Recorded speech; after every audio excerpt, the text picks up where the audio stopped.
Assalomu alaykum aziz yurtdoshlar. Bugun men sizlarga pensiya, nafaqa va ijtimoiy to'lovlar bo'yicha juda muhim masalani tushuntirib beraman.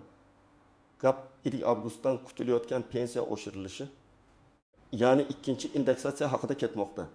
Bu ma'lumot nafaqat pensionerlar uchun, balki ota-onasi pensiya oladigan farzandlar, boquvchisini yo'qotgan oilalar, nogironligi bo'lgan fuqarolar va kelajakda pensiyaga chiqishga tayyorlanayotgan har bir odam uchun muhim. Chunki pensiya oshishi faqat qo'lga tegadigan pul ko'payishi degani emas. Bu oilaviy byudjet, dori-darmon, oziq-ovqat, kommunal to'lovlar va kundalik xarajatlarni rejalashtirish masalasi hamdir. Shuning uchun videoni oxirigacha diqqat bilan ko'ring. Men bugun oddiy tilda tushuntiraman. Ilgari qanday edi? Hozir nima o'zgaryapti? Kimning pensiyasi qancha oshishi mumkin? Kimlar alohida tekshirish kerak? Qaysi holatlarda odamlar xatoga yo'l qo'yadi? Va pensiya bo'yicha o'z haqqini to'liq olish uchun nima qilish kerak? Hozirning o'zida kanalga obuna bo'ling. Videoga like bosing. Chunki bu ma'lumotni ko'proq odam ko'rsa, ko'proq oila o'z pulini to'g'ri hisoblab oladi. Men avvalo asosiy masalani sodda qilib tushuntiraman. Pensiya indeksatsiyasi degani davlat tomonidan pensiya va ayrim ijtimoiy to'lovlarning qayta hisoblanishi, ya'ni inflyatsiya, narx-navo oshishi, aholi daromadlarini qo'llab-quvvatlash zarurati kabi omillar hisobga olinib, to'lov miqdorining oshirilishidir. Oddiy qilib aytganda, bozorda narxlar ko'tarilsa, dori-darmon qimmatlashsa, xizmatlar narxi oshsa, pensionerning eski pensiyasi avvalgidek ketmasligi mumkin. Indeksatsiya mana shu farqni yumshatish uchun qilinadi. Oldin ko'pchilik bir yilda bir marta pensiya oshishiga o'rganib qolgan edi. Masalan, yil boshida yoki ma'lum bir oyda pensiya, nafaqa va ish haqi bazaviy miqdorlari oshirilardi. Odamlar keyingi oshirishni yana uzoq kutardi. Lekin hozirgi sharoitda ayrim yillarda bitta oshirish yetarli bo'lmay qolmoqda. Sababi oziq-ovqat mahsulotlari, ayniqsa un, yog', go'sht, sut mahsulotlari, dori-darmon, kommunal xizmatlar va yo'l xarajatlari ko'p oilalar byudjetiga sezilarli ta'sir qilmoqda. Shu sababli ikkinchi indeksatsiya mavzusi juda muhim. Bu yerda bir narsani aniq tushunib olish kerak. Pensiya oshiriladi deganda hammaning puli bir xil summaga ko'payadi degani emas. Kimdir ko'proq, kimdir kamroq qo'shimcha olishi mumkin. Chunki pensiya miqdori bir necha omilga bog'liq. Ish staji, avvalgi ish haqi, pensiya turi, ustama va qo'shimchalar, nogironlik guruhi, boquvchisini yo'qotganlik holati, eng kam pensiya miqdori, bazaviy hisoblash miqdori yoki belgilangan ijtimoiy me'yorlar. Shuning uchun men har doim aytaman. Faqat necha foiz oshadi degan savolning o'zi yetarli emas. Muhimi, o'sha foiz aynan sizning pensiyangizga qanday qo'llanadi. Avvalgi tartibda ko'pchilik pensionerlar bank kartasiga yoki naqd shaklda pensiyasini olardi. Oshirish bo'lsa, pensiya jamg'armasi tizimida avtomatik qayta hisob-kitob qilinardi. Ya'ni odam alohida ariza yozmasa ham asosiy pensiya miqdori oshirilgan koeffitsient asosida yangilanardi. Bu juda muhim qulaylik. Lekin amalda hamma holat ham avtomatik yechilmaydi. Masalan, hujjatlarida xatolik bo'lgan, ish staji to'liq kiritilmagan, arxiv ma'lumotlari yetishmagan, familiyasi yoki pasport ma'lumotlari o'zgargan. Nogironlik muddati bilan bog'liq hujjati yangilanmagan fuqarolarda kechikish yoki noto'g'ri hisoblash xavfi bo'lishi mumkin. Hozirgi o'zgarishning asosiy mazmuni shundaki, 1 avgustdan pensiya va ijtimoiy to'lovlar yana qayta ko'rib chiqilishi kutilmoqda. Buni odamlar ikkinchi indeksatsiya deb atayapti. Agar birinchi oshirish yilning avvalgi davrida bo'lgan bo'lsa, ikkinchi oshirish pensionerlar daromadini yana bir bor qo'llab-quvvatlashga xizmat qiladi. Bu ayniqsa pensiyasi eng kam miqdorga yaqin bo'lganlar uchun muhim. Chunki ularda har bir qo'shimcha summa kundalik hayotda seziladi. Bir oylik dori, elektr yoki gaz to'lovi, nevaraga maktab anjomlari, oziq-ovqat zaxirasi yoki shifokor ko'rigiga borish xarajati qoplanishi mumkin. Men bu masalada bitta muhim jihatni alohida ta'kidlayman. Pensiya oshishi haqida eshitgan odam darhol qarz olishga, katta xarid qilishga yoki endi falon summa aniq tushadi deb reja tuzishga shoshilmasligi kerak. Chunki yakuniy summa rasmiy hisob-kitobdan keyin aniq bo'ladi. Har bir pensioner o'zining amaldagi pensiya miqdorini, qaysi turdagi to'lov olayotganini va unga qanday ustamalar qo'shilayotganini bilishi kerak. Aks holda odamlar noto'g'ri taxmin qilib, keyin nega menga kam tushdi deb hayron qoladi. Endi men amaliy misollar orqali tushuntiraman. Tasavvur qilaylik, bir pensioner hozir oyiga 1000 so'm pensiya oladi. Agar indeksatsiya masalan 10% atrofida bo'lsa, oddiy hisobda uning pensiyasi 1 ming so'mga oshib 1 ming so'm bo'lishi mumkin. Lekin bu faqat juda soddalashtirilgan misol. Chunki ayrim hollarda pensiyaning hamma qismi emas, ma'lum bazaviy qismi oshiriladi. Ayrim ustamalar esa alohida tartibda hisoblanadi. Shuning uchun aniq hisob pensiya jamg'armasi bazasida ko'rinadi. Ikkinchi misol, bir ona boquvchisini yo'qotganlik pensiyasi oladi. Oilada 2 nafar voyaga yetmagan farzand bor. Bunday holatda oshirish faqat onaning shaxsiy daromadi emas, bolalarning oylik ta'minoti masalasi hamdir. Agar oilaga 1.500 ming so'm atrofida umumiy to'lov kelayotgan bo'lsa, indeksatsiyadan keyin qo'shimcha summa bolalarning kiyimi, maktab xarajatlari yoki oziq-ovqatga ketadi. Ammo bu toifadagi oilalar hujjatlarni juda ehtiyotkor tekshirishi kerak. Bolalarning tug'ilganlik guvohnomasi, o'qish ma'lumotnomasi, vasiylik hujjatlari. Boquvchi vafoti haqidagi hujjatlar bazada to'g'ri turishi zarur. Uchinchi misol, nogironligi bo'lgan fuqaro pensiya yoki nafaqa oladi. Bu yerda nogironlik guruhi muddati tibbiy ijtimoiy ekspertiza ma'lumotlari juda muhim. Agar nogironlik muddati tugayotgan bo'lsa yoki qayta ko'rikdan o'tish kerak bo'lsa, pensiya oshirilgan bo'lsa ham hujjat kechiksa to'lovda uzilish bo'lishi mumkin. Men bunday fuqarolarga har doim oldindan harakat qilishni maslahat beraman. Tibbiy hujjatlarni, komissiya xulosasini, pasport ma'lumotlarini va bank karta ma'lumotlarini tartibga keltirish kerak.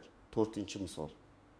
Bir otaxon 35 yil ishlagan, lekin pensiyaga chiqayotgan paytda 7 yil ish staji arxidan topilmagan. Unga pensiya kamroq tayinlangan. Keyin pensiya oshirilganda ham u aslida olish kerak bo'lgan summadan past miqdorda oshiriladi. Nega? Chunki asos noto'g'ri bo'lsa, indeksatsiya ham o'sha noto'g'ri asosga qo'llanadi. Masalan, odam 1.200 ming so'm olish kerak edi, lekin hujjat yetishmagani uchun 950 ming so'm olayotgan bo'lsa, oshirish ham 950 ming so'm ustidan hisoblanadi. Demak, bunday odam uchun eng muhim vazifa faqat oshirishni kutish emas, balki stajini tiklash va pensiyani qayta hisoblatishdir. 5-misol, bir ayol pensiya oladi. Lekin yaqinda familiyasini o'zgartirgan yoki eski pasportdan ID kartaga o'tgan. Ko'pincha odamlar davlat tizimi o'zi biladi deb o'ylaydi. Ko'p ma'lumotlar avtomatik almashadi, lekin amaliyotda bank kartasi, pensiya bazasi, fuqarolik hujjatlari va mahalla ma'lumotlari o'rtasida nomuvofiqlik chiqishi mumkin. Bunday holatda pensiya oshgan bo'lsa ham to'lov kechikishi yoki bank orqali olishda muammo paydo bo'lishi ehtimoli bor. Shuning uchun shaxsiy ma'lumotlar bir xil yozilganini tekshirish kerak. Men tomoshabinlarga buni aniq ajratib beraman. Agar siz oddiy yoshga doir pensiya olayotgan bo'lsangiz, hujjatlaringiz to'liq bo'lsa, bank kartangiz faol bo'lsa, yashash joyingiz o'zgarmagan bo'lsa, nogironlik yoki boquvchini yo'qotganlik kabi qo'shimcha holatlar bo'lmasa, odatda pensiya oshirilishi avtomatik amalga oshadi. Bunday vaziyatda har kuni idoraga borish, navbatda turish, ortiqcha asabiylashish shart emas.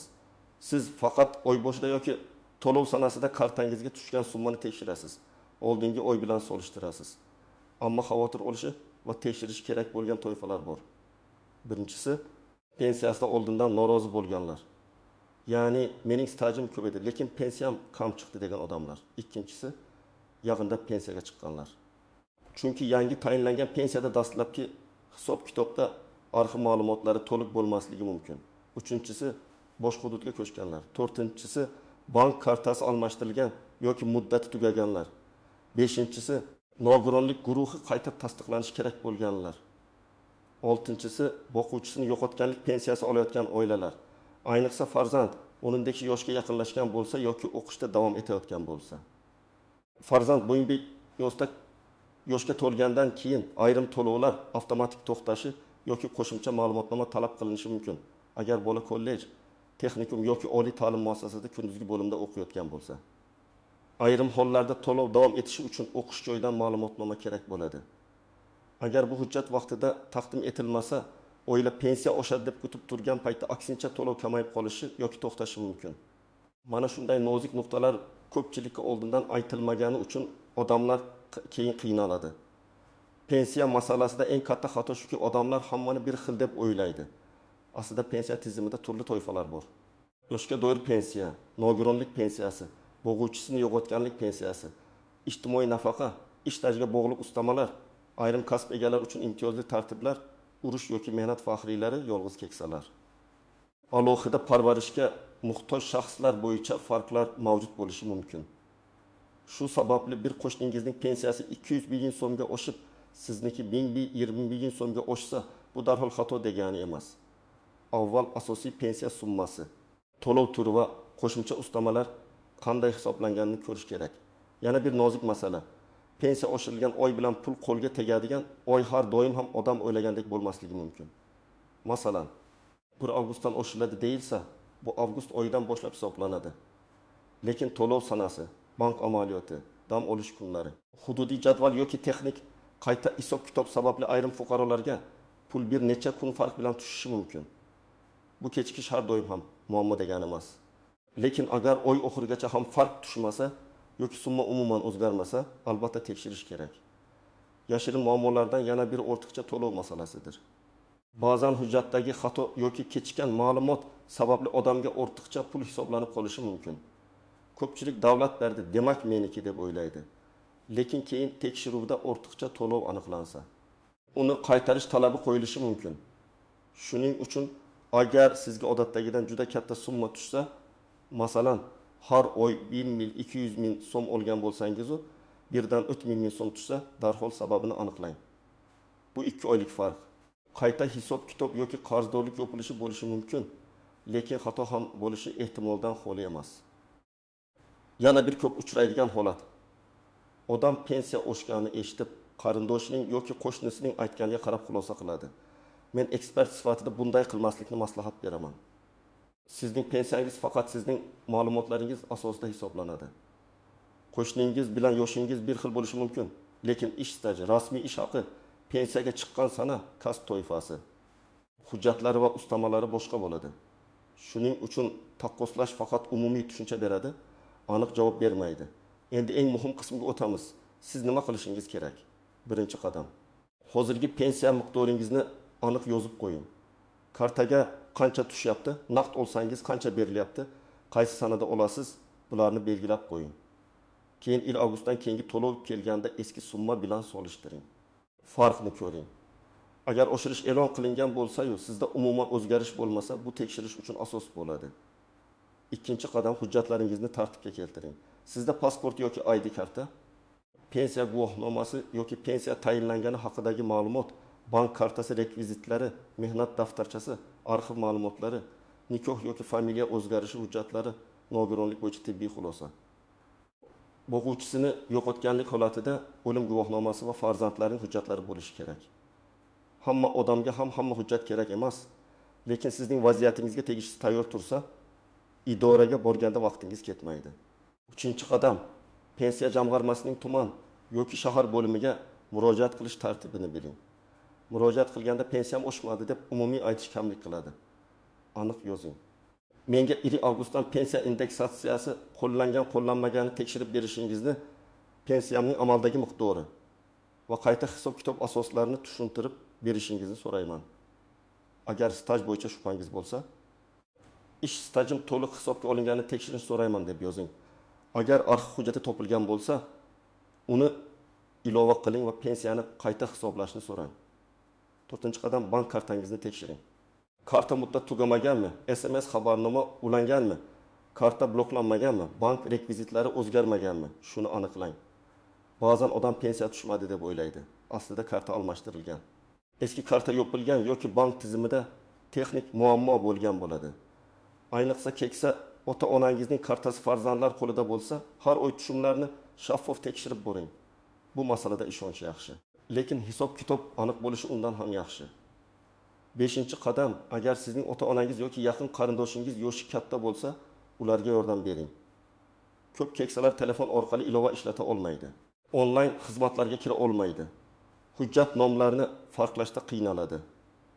Farzandlar esa pensiya o'zi tushadi deb befarq bo'lishi mumkin. Men bunday oilalarga maslahat beraman. Bir marta vaqt ajrating. Barcha hujjatlarni bitta papkaga joylang. Eski pensiya summalarini yozib qo'ying.